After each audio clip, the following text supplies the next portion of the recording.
अगर आप लोग भारतीय जनता पार्टी का समर्थन करते हैं तो इस वीडियो को अवश्य देखिए, लेकिन अगर आप लोग कांग्रेस का समर्थन करते हैं तो इस वीडियो को ध्यान से देखिए, क्योंकि भारतीय जनता पार्टी ये जानती है और समझती है और विश्वास भी करती है कि प्रेम जाल में फंसाकर आपकी बहु बेटियों के साथ क्या किया जाता है। ये तो आपकी गलती है जो बार बार हमारा विरोध करते रहे और बार बार हमें ही गलत ठहराते हुए अपनी लेफ्ट लॉबी को स्ट्रॉन्ग करते हुए कहा कि ये सारी की सारी चीजें बीजेपी की एक प्रोपेगेंडा है। लेकिन जब ये सारी की सारी घटनाएं कांग्रेस के ही नेता के साथ हो जाए और जिन नेताओं से वो विश्वास करे कि मेरी बेटी के लिए ये लोग आवाज उठाएंगे, उनके बड़े ही नेता इन सारी बातों को झुठला दे, तब आपका व्यवहार क्या होगा। यही घटना घटित हुई कर्नाटका के अंदर। नमस्कार साथियों, जय सनातन, स्वागत है आप सबका अपने YouTube channel Ashutosh Jha thoughts के अंदर, जहां हम बात करते हैं सत्य सनातन की और हमारे हिंदुत्व इतिहास की। आज का वीडियो आरंभ करते हैं। 24 साल की नेहा कांग्रेस शासित कर्नाटका के अंदर अपने पिता, जो कि स्वयं एक कांग्रेसी नेता है, उनके साथ अपने जीवन का व्यतीत कर रही थी। एक बड़ा भाई और एक बेटी और अच्छा खासा कुटुंब, लेकिन पिता कांग्रेस के पार्षद है। अब जाहिर सी बात है कि पिता कांग्रेस के पार्षद होने की वजह से उनकी विचारधारा भी कांग्रेस की ही होगी। अब एक व्यक्ति जो उसकी बेटी के पीछे हाथ धोकर पड़ा था, जिसका नाम था फयाज अहमद, अब उसने उसे परेशान करना आरंभ किया। पिता ने बार बार चेतावनी दी, लेकिन फयाज अहमद अपने मानसिकता दृष्टि से पूरी तरह से ग्रसित हो चुका और उसने वो ही कहा जिसके लिए वो बड़ा होता है, क्योंकि आप कुछ भी कर लो, मकसद नहीं भूलना है। और वो नहीं भूला। जब अपने कॉलेज से नेहा बाहर निकली तो नेहा के पेट के अंदर चाकू से वार करके उसका जीवन वहीं पर छीन लिया गया। लेकिन इसके बाद एक वीडियो वायरल हुआ, जिस वीडियो को देखकर मुझे काफी ज्यादा गुस्सा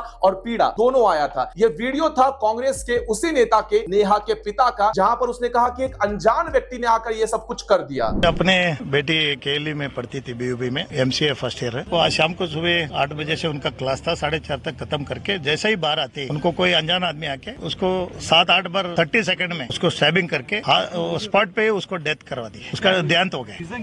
रीजन क्या है? वो ओल्ड स्टूडेंट था, उसने प्रपोज किया उसको, वो प्रपोज रिजेक्ट किया इसने। ये थोड़ा उसको ऐसा चीज में लाइक नहीं करती है, दूर रहती है, तो उसके हिसाब से वो लोग उनको ज्यादा से ज्यादा उसमें बिलीव नहीं करते, तो रिफ्यूज किया। नेहा के साथ जो घटना घटित हुई उसके कुछ सेकंड के पश्चात ही तुरंत संपूर्ण देश को पता चल गया कि घटना को अंजाम देने वाले व्यक्ति का नाम फयाज अहमद है। लेकिन इसके पिता के मुख से निकलने वाले शब्द अनजान व्यक्ति, ये सुनकर मुझे काफी ज्यादा गुस्सा और पीड़ा दोनों एक साथ हो रहा था। गुस्सा कि सत्य स्वीकार करने के लिए तैयार नहीं, और पीड़ा कि नेहा जैसी बच्ची एक ऐसे पिता के घर में जन्म लिया। लेकिन कुछ सेकंड के पश्चात मुझे लगा कहीं ना कहीं मानवता बड़ी होती है, पिता का जो आज्ञा होता है या पिता का कर्तव्य होता है, ये अंदर जागेगा। अपने कांग्रेसी विचारधारा से वो बाहर निकलेंगे, जो बार बार आप लोग के मन के अंदर ये व्यतीत दिखाया जाता है और प्रति चिन्ह को दिखाया जाता है कि ऐसा कुछ होता ही नहीं है। इसके लिए इन्होंने किताब भी छपवाए हैं। कांग्रेस के लोग यहाँ पर आते हैं, ओवैसी जैसे लोग आते हैं, रवीश कुमार ऐसे किताब को प्रमोट भी करते हैं। लेकिन कांग्रेस के उस व्यक्ति के अंदर का बाप जागा और उसने आखिरकार इस बात को स्वीकार किया कि जो भी कुछ हुआ वो प्रेम जाल में फंसाने के लिए किया गया। मेरी बेटी नहीं मानी और अंजाम सबके सामने है। ये उनकी स्वीकृति का वीडियो। इसको ऑलरेडी ये डिमांड, उसको डिमांड किया उसने, मैं लव करता हूँ, वो रेफिस किया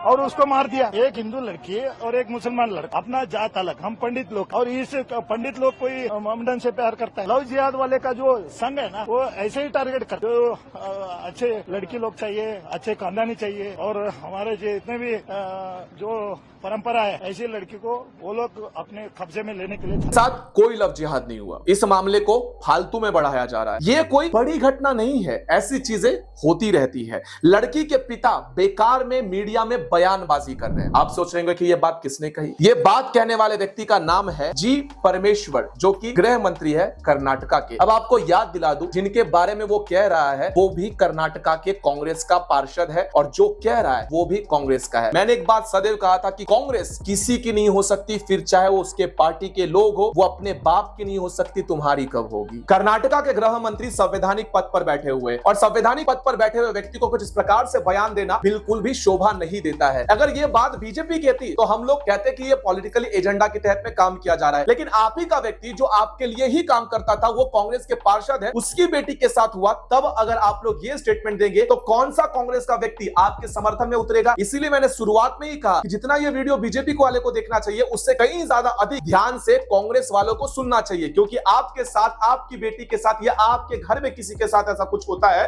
तो आपके शीर्ष नेतृत्व तुरंत ही कह देंगे कि यह सारी चीजें तो उनके वैयक्तिक के रूप में हुई है। इसे सुनिए। ಲವ್ ಜಿಹಾದ್ ನನಗೆ ಬಂದಿರೋ ಮಾಹಿತಿಯ ಪ್ರಕಾರ ಅವರಿಬ್ಬರು ಪರಸ್ಪರ ಪ್ರೀತಿ ಮಾಡ್ತಾ ಇದ್ರು. ಅದು ಯಾವಾಗ ಆ ಹೆಣ್ಮಗಳು ದೂರ ಹೋಗಕ್ಕೆ ಶುರು ಮಾಡಿದ್ಲು, ಆಗ ಈ ರೀತಿ ಅವನು ಹುಡುಗ ಹೋಗಿ ಸ್ಟ್ಯಾಪ್ ಮಾಡಿರ್ತಕ್ಕಂಥ. ಅದು ಯಾವ ಲವ್ ಜಿಹಾದ್ ಏನು ಕಾಣಿಸ್ತಿಲ್ಲ. ಪ್ರೀತಿ ಮಾಡಿ ನನ್ನನ್ನು ಬಿಟ್ಟು ಬೇರೆಯವ್ರ ಮದುವೆ ಮಾಡ್ಕೊಳ್ತಾಳೋ ಅಥವಾ ಏನೋ ಗೊತ್ತಿಲ್ಲ, ಅದು ಡೀಟೇಲ್ಸ್ ಇನ್ನೂ ನನಗೆ ಸಿಕ್ಕಿಲ್ಲ. ಆದರೆ ಆ ಥರ ಪರಸ್ಪರ ಪ್ರೀತಿ ಮೇಲೆ ಆಗಿರ್ತಕ್ಕಂಥದ್ದು ಬಿಟ್ರೆ ಯಾವ ಲವ್ ಜಿಹಾದು ಕಾಣಿಸ್ತಿಲ್ಲ ಸದ್ಯದ ಪರಿಸ್ಥಿತಿಯಲ್ಲಿ. मुझे इस बात की प्रसन्नता हुई कि आखिरकार कांग्रेस के पार्षद के मन के अंदर का पिता जागृत हुआ, अपने कांग्रेसी चमचागिरी को छोड़कर उन्होंने ये स्वीकार किया कि अपनी बेटी के अधिकार के लिए आवाज वो उठाएंगे. लेकिन जैसे ही वो अपनी बेटी के लिए आवाज उठाने का प्रयास करने के लिए आरंभ किया, वैसे ही ये गिरे हुए लोगों ने इतना ज्यादा घटिया बयान देना शुरू कर दिया कि नेहा का उसके साथ रिलेशनशिप था. शर्म नहीं आई? थोड़ा सा भी उस बच्ची की जगह पर अपनी बहन को, अपनी बेटी को देखकर रखने का प्रयास ना किया. नेहा लड़की ने कभी भी उसके किसी भी प्रपोजल को एक्सेप्ट नहीं किया था. ये साइको जो हर गली नुक्कड़ में घूमते रहते हैं, हमारी बेटियों को देखते रहते हैं, राक्षसी नजर उन पर डालकर कि कब मौका मिले और उसके शरीर को नोच खाए, ऐसे कितने ही लोग इर्द गिर्द घूमते रहते हैं और हमारी बेटियों को पकड़ने का प्रयास करते रहते हैं. लेकिन जब उनकी प्रपोजल को हम एक्सेप्ट नहीं करते हैं, तब उनका हाल नेहा जैसा हो जाता है. और उनके साथ प्रेम करो तो फ्रिज में बंद कर दिया जाता है, निकाह करो तो धर्म परिवर्तन कर दिया जाता है. यानी कि कुछ भी कर लो, सब कुछ सहना आप पे हुई है. और इससे भी अधिक आपको जाकर बताता हूं कि उत्तर प्रदेश के मुख्यमंत्री योगी आदित्यनाथ जी ने इस बात को तो स्वीकार रूप से और खुले मंच से इस बात से कहा था कि हिंदू की बच्चियों का रेट कार्ड फिक्स है, हिंदू की लड़कियों के रेट के अनुसार में उनके निकाह किया जाता है, उन्हें फंसाया जाता है.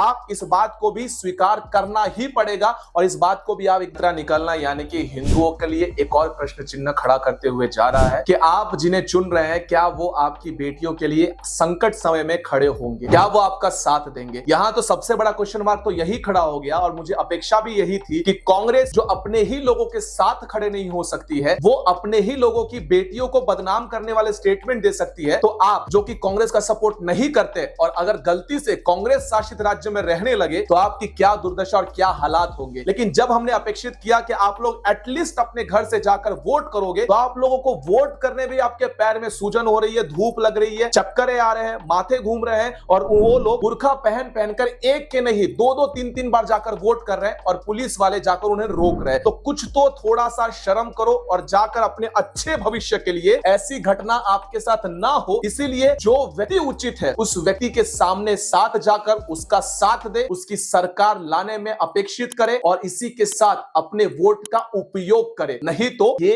आपका उपयोग करेंगे.